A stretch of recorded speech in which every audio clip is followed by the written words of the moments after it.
ඔබ කවදා හරි අහලා තියෙනවද? ඇයි අපි හීන දකින්නේ කියලා? සමහර වෙලාවට අපි දකින හීන හරිම ලස්සනයි. තවත් වෙලාවකට දකින හීන දවස් ගණනාවක් යනකම් අපිට බයක් දෙන්න තරම් භයානකයි. මේ හීන කියන්නේ නිකම් මනස්ගතයක්ද? නැත්නම් අපේ මොළය අපිට දෙන රහස් පණිවිඩයක්ද? අද සත්‍ය ගවේෂක අපි සොයා බලන්න යන්නේ ඒ හීන දකින්නේ ඇයි?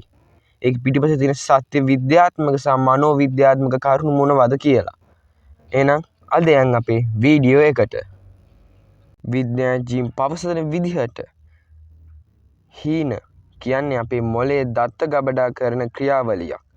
දවස පුරා අපි දකින, අහන සහ අත්විඳින දහස් ගණන් තොරතුරු අතරින් වැදගත්ම දේ මතකයට එකතු කරලා වැඩකට නැති දේවල් අයින් කරන්න අපේ මොළය උත්සාහ කරනවා. හරියට පරිගණකයක ඩිස්ක් ක්ලීන් අප් එකක් කරනවා වගේ. මේ ක්‍රියාවලියේදී ඇතිවෙන රූප රාමු තමයි අපිට හීන විදියට පේන්නේ. අපිට වැඩියෙන්ම හීන පේන්නේ REM sleep නැත්නම් rapid eye movement.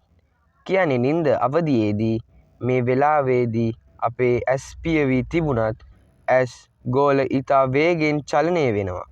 පුදුම වැඩේ කියන්නේ මේ වෙලාවේදී අපේ මුළු ඇඟම පණ නැතිව වුණත් පැරලයිස්ඩ්. අපේ මොළය අපි අවදි වෙලා ඉන්න වෙලාවට වඩා වේගෙන් ක්‍රියාත්මක වීමයි. හීන ගැන මීට කලින් අහලා නැති කරුණු කීපයක් මෙන්න. අමුතු මුහුණ. අපේ මොළයේ අලුත් මුහුණු නිර්මාණය කරන්න බෑ. ඔබ හීනෙන් දකින ඕනෑම මුහුණක් ඔබේ ජීවිතයේදී කොහේදී හරිම දැකලා තියෙන මුහුණක්. කළු සුදු හීන. පුදුමයි නේද? ලෝකයේ කළු සහ සුදු පාටින් විතරමයි හීන පේන්නේ කියලා අමතක වීම. හීනයක් දැකලා ඇහැරුණු ගමන් විනාඩි 5ක් ඇතුළත අපිට ඒ හීනේ 50%ක්ම අමතක වෙනවා. විනාඩි 10ක් යනකොට 90%ක්ම අමතක වෙනවා. අවසාන වශයෙන් හීන කියන්නේ අපේ ජීවිතේම කොටසක්. ඒ වයින් අපේ මානසික ආතතිය අඩු කරනවා. ඒ වගේම අපේ නිර්මාණශීලීත්වය වැඩි කරගන්නවා.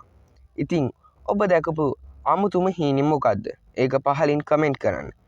මේ වගේ තවත් කරුණු දැනගන්න සත්‍ය ගවේෂක channel එක subscribe කරන්න අමතක කරන්න එපා.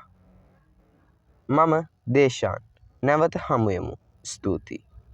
ඕගොල්ලන්ට ජය.